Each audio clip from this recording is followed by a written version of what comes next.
akọrọngwa dị iche iche ọnụngo ya nọ na nde naira 80 abụrụgo nke sa Emeka Offor Foundation nyere gọọmenti Anambra State maka ibelata ahụ ndị mmadụ na-ata maka iju mmiri n'ụfọdụ ebe na ebe dị iche iche maka nke afọ a. Gọvanọ Chukwuma Soludo nakọrọ ihe ndị anụnwa na State Emergency Management Agency Office bụ nke dị n'Awka. Ngozi Obileri gara ebe ahụ wetara anyị akụkọ.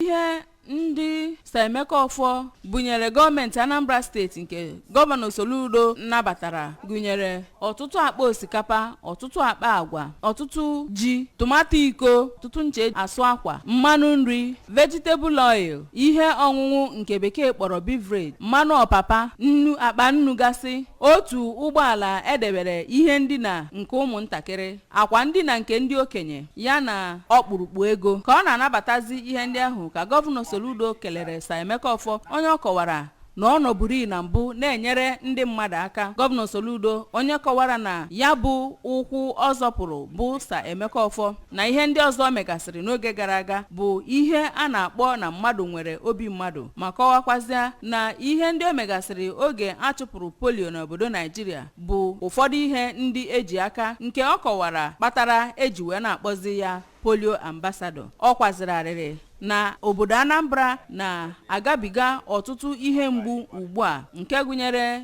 ide mmiri na-egbusisi ndị mmadụ, ọkụ ọgbụgba na ala ọma jijiji. Gọvanọ kpọkụziri gọọmenti etiti ka ha jisi ike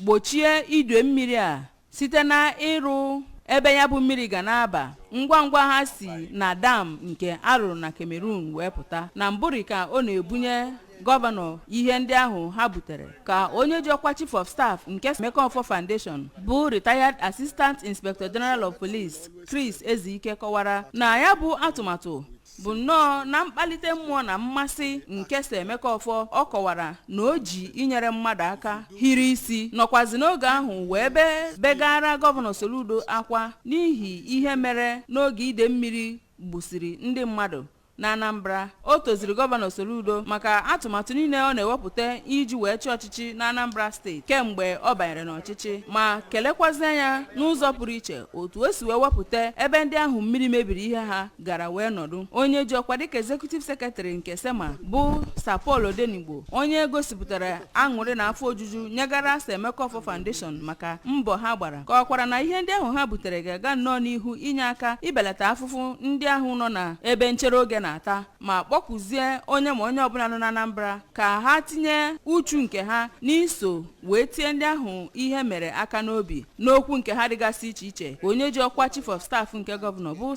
NS Ezeajui, Chief Protocol nke gọvanọ bụkwazi onye osote onye Chief of Staff bụ Maazị Chinedu Nwoye toro nnọọ ihe ahụ Emeka Offor Foundation mere. Ọ kpọkụzie onye ọbụla na Anambra ka ha weta enyemaka n'agbanyeghị otu aka ha onye, ma kwezie nkwa na ha ga-ahụ na ndị niile eji maka ha wee bute ihe ndị ahụ ga-eketa oke n'ime ya. Site n'Awka, abụ m Ngozi Obileri.